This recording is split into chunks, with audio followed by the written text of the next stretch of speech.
სახელითა მამისათა და დედასათა და სულისა წმინდისა. დღეს დიდ მარხვის მეხუთე კვირას მართლმადიდებელი ეკლესია აღნიშნავს მარიამ ეგვიპტელის სცენებით. ჩვენი წმინდა მარიამის ცხოვრება ის ზნეო ცხოვრობდა თავიდან, გარკვეულ ცხოვრებას მისდევდა 12 წლის ასაკიდან 29 წლამდე. აღწერილია მის ცხოვრებაში რა დონემდე შეიძლება დაეცეს ადამიანი უკიდურეს დონემდე ამ სიბილწის მორევში და შემდეგ მოხდა ისე რომ ღმერთის სასწაულით მისი მონდომებით მარიამ ეგვიპტელი სულიერების უმაღლეს საფეხურზე ავიდა, უდაბნოში გავიდა, იქ ცხოვრობდა რომ მოცილებოდა ამ სოფელს და მიაღწია ისეთ დონეს სიწმინდის რომ ლოცვის დროს ეცაში იწეოდა და ნათლის გვირგვინი დაყვებოდა, როდესაც დადიოდა. ზნეობა და სიწმინდე არის გვირგვინი ადამიანისათვის, ნებისმიერისათვის, განსაკუთრებით ქალებისათვის, მანდილოსნებისათვის. თვითონ სიტყვა მანდილიც, აი ქალი რომ მოდის და მანდილოსანს რო იძახი ქალზე და რას ნიშნავს, რომ მანდილი ეფაროს. ქუჩაში რომ მოდის ქალი, რომელსაც თავზე წაკრულია, უკვე მოწიწება გიჩნდება მისაკენ. არა და ესე დადიოდი ჩვენი ბებიები და ჩვენი დიდი წინაპრები. ეხლა ამაზე არ გავჩერდები რატომ და რისთვის. საქართველოში განსაკუთრებულ პატივს მიაგებენ ქალებს. დედას განსაკუთრებით ქალებს. თუ თესლი არ იქნება ჯანსაღი, ნაყოფი, ჯანმრთელი არ გამოვა. ამიტომაც იცოდნენ რომ სიცოცხლის საწყისი ქალია და ქართველები ცდილობდნენ ძალიან დიდი მოწიწებით მოპრობოდნენ ქალებს, გაფრთხილებოდნენ ქალებს. ბავშვობიდანვე ოჯახში რო იჯდებოდა გოგა სულ ცდილობდნენ რომ არ გაციებულიყო, რომ შთამომავლობა ქონოდა, სულ მოფერები ძდიდნენ, მამები არ ეჩხუბებოდნენ გოგოებს, ეს ძდიდნენ საქართველოში. და უფრთხილდებოდნენ, რომ იცოდნენ ეს არის მომავალი ცხოვრების საწყისი და მას უნდა დიდი მოფერება და ფუფუნება და თან ასწავლით, თან კაცრათაც ძდიდნენ, თან მოფერებითაც ძდიდნენ. ყოველ შემთხვევაში დიდ პატივში ყავდათ ქალები ყოველთვის. ეხლაც ესეა ოჯახში, ნორმალურ ოჯახებზე ვლაპარაკობ. ამიტომაც არის რომ ქართველებმა სიტყვა დედა ერთ-ერთ ცენტრალურ სიტყვად აქციეს მათ მეტყველებაში. მიწას, რომელზეც დავდივართ, ქვია დედამიწა. თავარ ქალაქს ქვია დედაქალაქი. სახლი, რაზეც არის დაყრდნობილი და მთელი სახლია დაფუძნებული სახურავი სახლის დედაბოძი ქვია. ქალს ქვია დედაკაცი, ანუ კაცთან არის შეერთებული და გაიგივებული და ერთი და იგივე წონისანი არიან, როგორც კაცი, ასევე ქალი. და ქართლის დედა, ეს იცით, ძეგლი არის, ქართლის მამა, ეგეთი ძეგლი არ დგას. ქალს დაუდგა ძეგლი თელმა საქართველოს და სამწუხაროდ შევხედა ჟურნალი ტაბულა, გადაცემა რო ტაბულა ალბათ ღმერთმა ამიტომ დაყურა ეს და კიდე სხვა რაღაცების გამოც, რომ როგორ დასცინოდნენ და ასარჟებდნენ ქალს. ქართლის დედა იცით ხელში ხმალი ეჭირა და მეორე ხელში ფიალა, რომ ეს იყო სიმბოლო, რომ ქართველი ქალი ზდიდა, თვითონაც ესეთი იყო და შვილებსაც ესეთად გაზდიდა, რომ სტუმარს ხდებოდა მოყრულად, ტერს ხდებოდა მტრულად და ესე ასწავლიდა შვილს. და ამათმა მწვადი შამფურები დააჭერინეს და რაღაცები დააჭერინეს ხელში. და ბოლოში სამასხაროა მინდა ჩვენ ხედავთ რა დღეში არის დარეული ერთ დღეზე ჭამენ. ანუ დედა ყოველთვის დიდი სიწმინდის სიმბოლო იყო. ღმერთმა იცოდა რა ქართველი კაცის დამოუკიდებულება ქალისადმი სამყაროს შემქმნელმა ღმერთმა. საქართველოს მფარველად და გადამრჩენად მოავლინა ქალები, ყოვლადწმინდა ღვთისმშობელი. ის არის საქართველოს მფარველი პირდაპირ, ყველა მიცის თელმა საქრისტიანომ და წმინდა ნინო, რომელსაც მოაქცია ქართველები და ღვთისმშობელზე დააყენა. არა წმინდა გიორგი, არა წმინდა ნიკოლოზია, რომელიმე წმინდა ძლევამოშილი მხედარი და დიდი მოწამეა საქართველოს მომქცევი და მფარველი ქალები არის. ამ ორმა წმინდანმა, უდიდესმა წმინდანმა, წარმართი და ბარბაროსი ქართველი მამაკაცები აქცია ღვთისკრავებად. ქართველები, რომლებიც თავის სისასტიკით გამოირჩეოდნენ მთელ კავკასიაში და ერთ-ერთი აუღებელი ხალხი იყო და საკუთარ შვილებს წირავდნენ მსხვერპლად გაცის და გაიმისკებს, არმაზისკებს. იცით, პირველი შვილები რო გაუშვდებოდათ ქართველებს, თითო რო კარგად ყოფილიყო და ბედნიერად, მიყავდათ და გაცის არმაზის კერპში გავარვარებული კერპი იყო და შიგნით ყრიდნენ ბავშვებს და წირავდნენ, რომ თვითონ ბედნიერები ყოფილიყვნენ.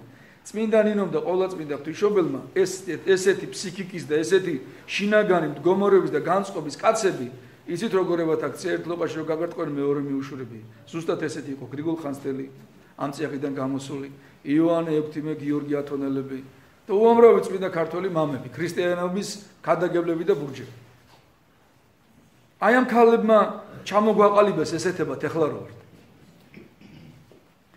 საქართველოს ერთადერთი ქვეყანაა სადაც დედოფალს ქვია მეფე არცად ქვეყანაში ქალს ბრძანებელს მეფე არ ქვია ჩვენ ვიცით ინგლისის ისტორია და თუ არ ვიცით გაგვიგია მაინც ელისაბედი ინგლისის უდიდესი დედოფალი რომელსაც ოქროს ხანა შექმნა ინგლისისათვის მოიხსენება როგორც დედოფალი კლეოპატრა ეგვიპტის უდიდესი ბრძანებელი არის დედოფალი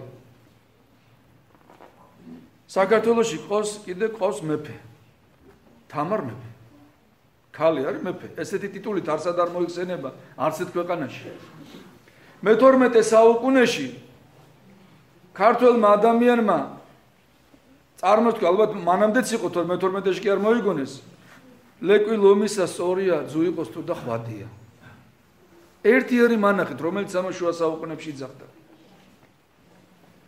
არის ქვეყნები სადაც საერთოდ ქალები სათვალავში არ ყავთ არაფრად ართულია დედის გინებაზე ერთადერთი ქვეყანა სადაც კლავენ ეს არის საქართველო თუ გინდა ქართულ კაცს გული ატკინო ცოლშვილი უნდა შეაგინო ეს არის გამწარების უმაღლესი საფეხური ალბათ მისთვის დღეს საქართველოში ჩვენ ვთვლით რომ არის პატრიარქატი კაცები ფიქრობენ რომ ყველა ფიქრობთ რომ არის პატრიარქატი იმიტომ კაცები მართავენ სინამდვილეში ოჯახის მართავენ ქალები მაგრამ კაი გაგებით ვიძახი ამას ნორმალურ ქვეყნებზე მაქვს საუბარი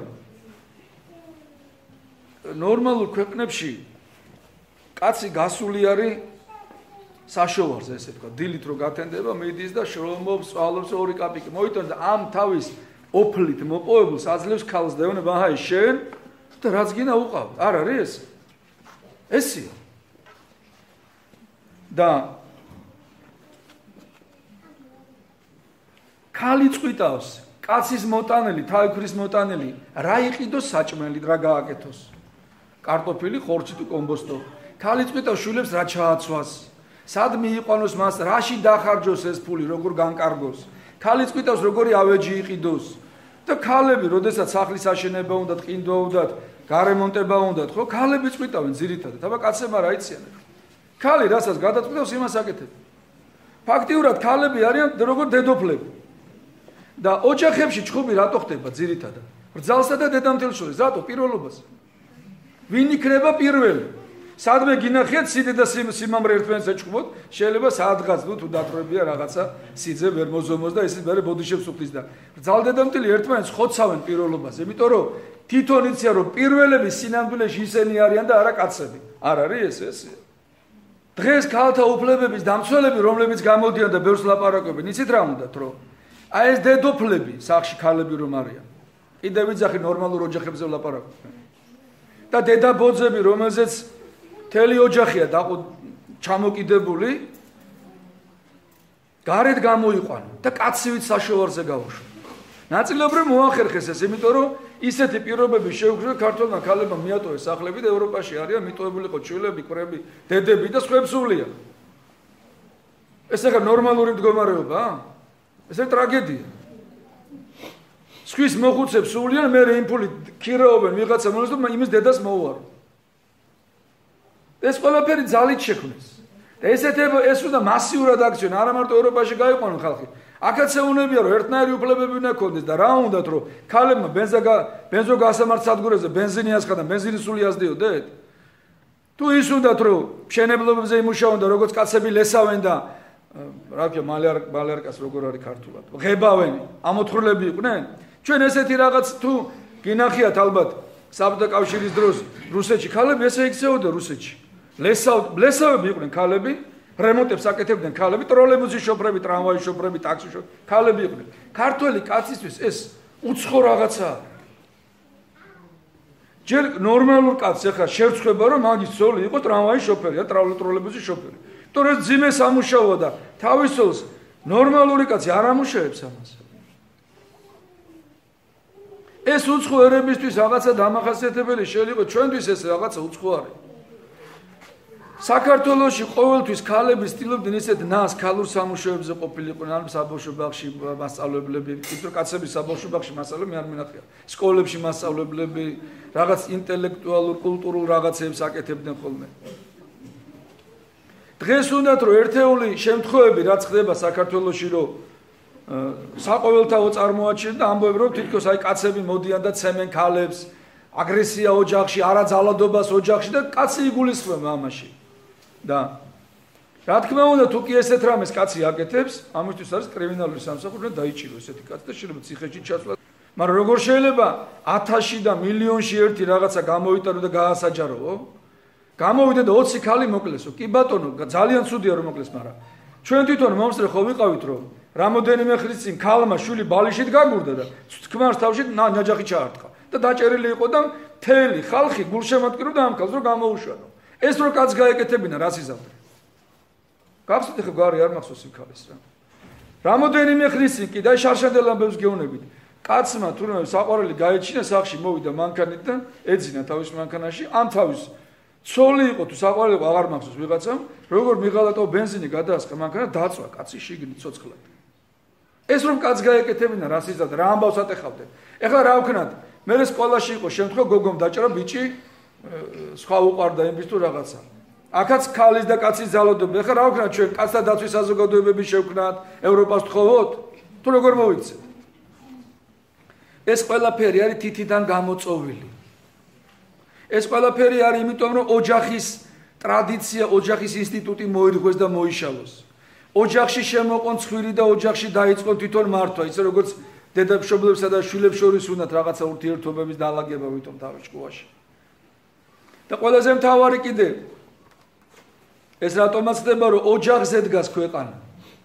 ოჯახი თუ არ არის მყარი, ქვეყანა მყარი არ არის.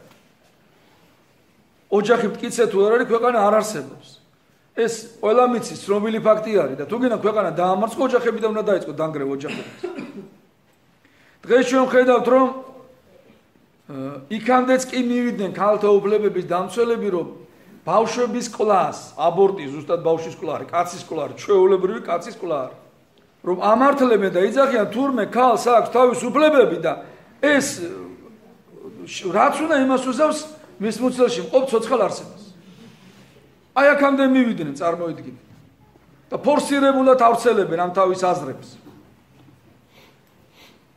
და 8 მარტს რისთვისაც უნდათ ქალთა უფლებების დაცვა თუ გამოჩნდა პირდაპირ 8 მარტს რაც გააკეთეს ხო გახსოვთ არა? რა პლაკატები და რა ლოზუნგები და რა მოწოდებები და რა ხალხია საერთოდ. გარყვნილებისთვის უნდათ ეს ყველაფერი. თორემ მართლა ქალების დაცვა რომ უნდათ, რა თქმა უნდა, ყველა მოწიწებით ვიქნებით და მოგზალებით მათადი, მაგრამ პირდაპირ ხედავთ რომ ეს არის პირდაპირ შემოგზავნილი, დაგეგმილი დივერსია ქვეყნისადმი ოჯახების წინააღმდეგ. ამით ოჯახებს მოარგებენ და არ მოგატყუოთ ქალებო, გატყუებენ ეს ხალხი. დღეს ლაპარაკობენ რომ აი თურმე პატარა ბავშვებს პატარაობიდანვე ჩაგრავენ და ათხოვებენ და დიან. სად ათხოვენ ქართველებში? ეს ქართველებს არ ეხება. ეს არის სხვა სარწმუნოების ხალხში, აზერბაიჯანელებში არის ესეთი რაღაცა, რომ ბავშვებიდან ნიშნავენ და ათხოვენ. იმათ მოკითხეთ ჩვენთან რა კიდე დღეს.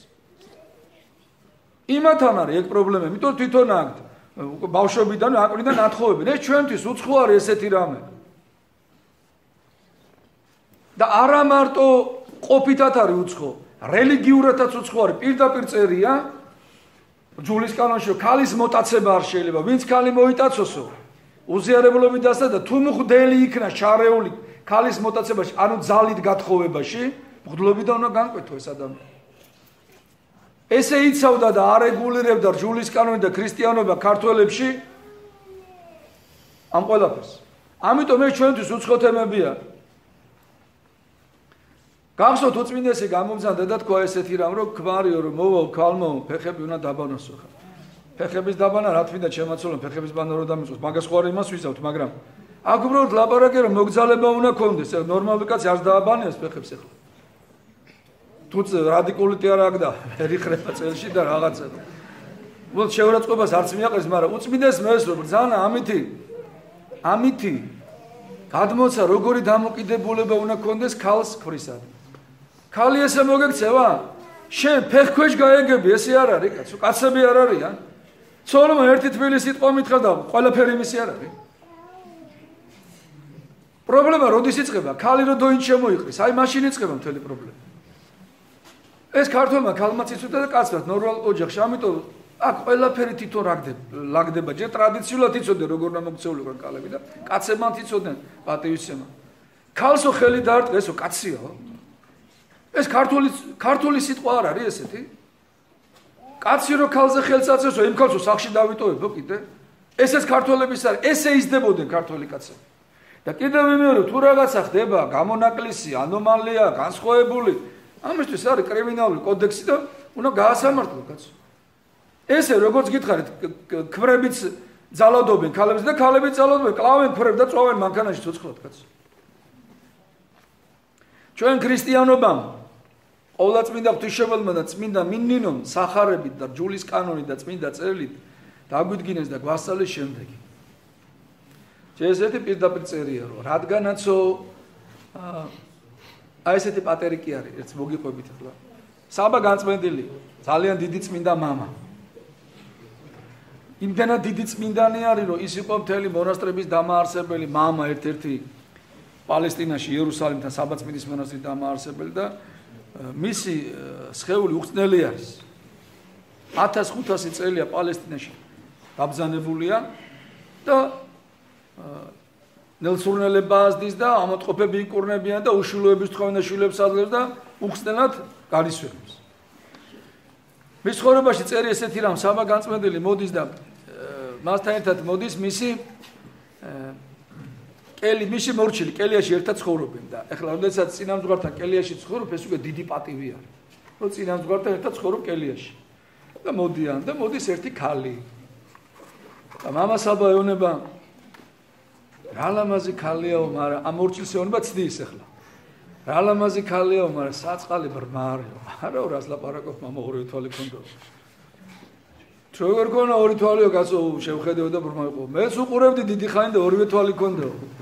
დიდი ხანი უყურებდიო, ხო, უყურებდიო, ხო და თუ უყურებდი ქალსო, ჩემთან კელიაში აღარ დაწვევი შენ. და ნახეთ რა შეუნება, ღმერთმაო. კაციო მიწისაგან შექმნეო და კაცი თავდახრილად დადიოდეს და ქალებს კი თვალებს კი უნდა აცეცებდეს, ქალებს უყურებდესო. მარტო ცოლს უნდა უყურებდეს ქალი და სხვა ქალებს არ უნდა უყურებდეს. და მიწაში უნდა იყურებოდეს დაბლაო. და ქალი კიდე ღმერთმა კაცისგან შექმნა, ქალი თვალებში უნდა უყურებდეს კაცს. სახარებაში პირდაპირ წერია. დაემორჩილოს ცოლი ქმარს, ვითარცა ეკლესია ქრისტეს. როგორც ეკლესია დამორჩილებულია ქრისტეს, ასე ცოლი თვისთა ქმართა ყოვლითა. მაგრამ ეს იმას კი არ ნიშნავს, რომ ცოლები მონები არიან და ქმრები მონათმფლობელები. ნახეთ ქმარს რას ავალებს ქრისტიანობა. ქმართა თვისთა შეიყვარონ ცოლი ისე, როგორცო ხორცი თვისიო. როგორც აფუფუნებენ საკუთარ ხორცო, კაცი ული საკუთარ, აი ესე მოუაროს ცოლსო. როგორცო ქრისტემ შეიყვარა ეკლესიაო, ისე ქმართა შეიყვარონ ცოლნი თვისნიო. ქრისტემ როგორ შეიყვარა ეკლესია, თავი გაწირა ეკლესიისთვის. სისხლი დაღვარა ეკლესია ისე დაადგინა. თავის სისხლი დაღვარა და თავის სისხლს აძლევს და აჭმევს ზიარებაზეა საუბარო გაზარდოს ეკლესიის შვილები. ანუ ქმარმა ბოლომდე თავი უნდა გაწიროს ცოლისთვის. აი ამას გვასწავლის ქრისტიანობა. და ამის ფონზე ჩვენ გვჭირდება ეხლა ამათი რაღაც ადამიანთა უფლებების კონვენცია. ესე თვითონ გადახედონ ამას. მრავალფრიანობა და მრავალცოლიანობა რო აქვს. იმათ ასწავლონ, ჩვენ ეს არ გვჭირდება. ჩვენთან თუ ამის მოგვარება უნდა სკოლებში რელიგია დაუშვა. რომ რელიგიურად აღზარდოთ ბავშვებს, ეს პრობლემები მოხსნილი იქნება. თვითონვე შემოვაქვთ აურზაური, მე თვითონვე ყვირიან გვიშველეთო და ამაში შეულობენ ფულს. ეკლესიის ფულებზე რო ლაპარაკობთ, ეკლესიის ფულებს ითვია, რასაც ისინი ურიცხავენ, საზღვარგარეთ ისინი დაითვალო. და რა სადუშვებენ და რა მემართულებით უშვებენ.